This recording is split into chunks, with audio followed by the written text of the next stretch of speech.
ममता दाद संग के रासा। एक रोग होता है चमड़ी में जिसका नाम है दाद, खुजली वाला रोग।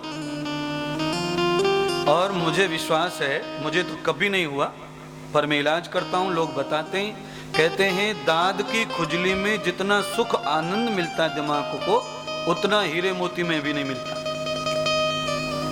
आदमी बहुत सुखी होता खुजलाने से, बहुत आनंद आता है, पर जितना आनंद खुजली के समय उसे होता है उतनी ही जलन बाद में भी उसे भोगनी पड़ती है।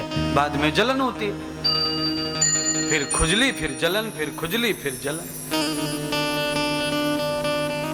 उसे मालूम है कि जलन हो रही है खुजलाने के बाद, पर फिर शाम को खुजली होगी तो फिर खुजाएगा। उसे मालूम था, उसे सब जात है कि जितनी बार खुजाता उतनी बार जलन होती है, पर जलन का अब उसे कोई भय नहीं है। खुजली के सुख के कारण जलन के भय को भूल जाता है।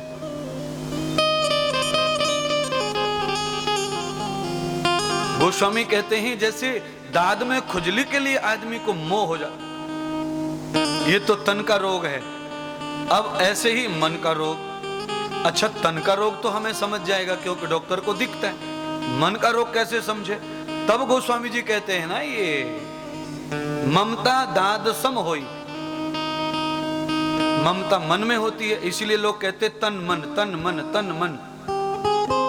रोग तन में होता है, दूसरा मन में भी रोग होता है।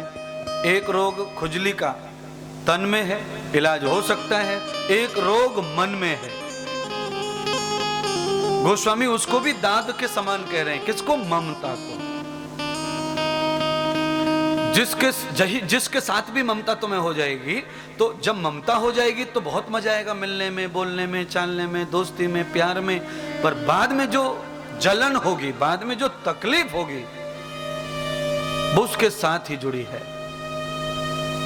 जिसके साथ तुमको मोह है, उसके साथ ही तुमको पीड़ा होने वाली है, जलता होने वाली है, चिढ़ता होने वाली है, जलन होने वाली है, मरण होने वाला है। किसी से भी कहीं भी देख लो, आपकी बुराई करेगा तो आपका ही कोई होगा, वो करेगा। दुनिया को कुछ पड़ी नहीं है।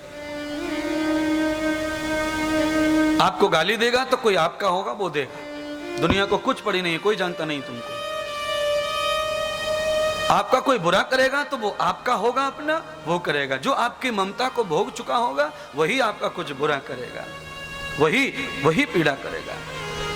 याद रखना, आपसे अगर कोई जलता है, आपके मकान से, दुकान से, बच्चों से, कथा से, यश से, कीर्ति से, तो मैं लिखित में दे सकता हूं, वो तुम्हारा दुश्मन नहीं है, वो तुम्हारा कोई अपना है। वही तुम्हारी उन्नति से जलेगा, क्योंकि ममता भोग चुका है, तुम्हारा प्यार पा चुका है, वही तुमसे चलेगा।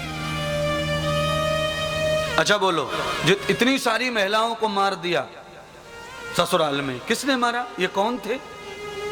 पड़ोसी ने तो नहीं मिट्टी का तेल डाला, पड़ोसी ने तो नहीं फांसी लगाई, पड़ोसी ने तो नहीं जहर की बोतल पिलवाने के लिए कहा। जिनसे ममता लगाई है, जिनको तुमने खुजलाया, आनंद दिया है, सुख दिया है, एक दिन उनको सुख न मिले तो वो जलते, चिढ़ते, नाराज होते, रुठते। तो गोस्वामी जी कितनी सुंदर बात कहते हैं।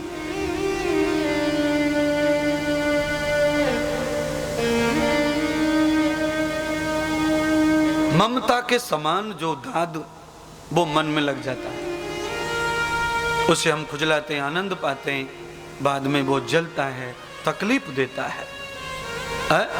अच्छा बोलो, सबसे ज्यादा बूढ़े माता पिता को किससे प्रॉब्लम है घर में? बहू बेटे से।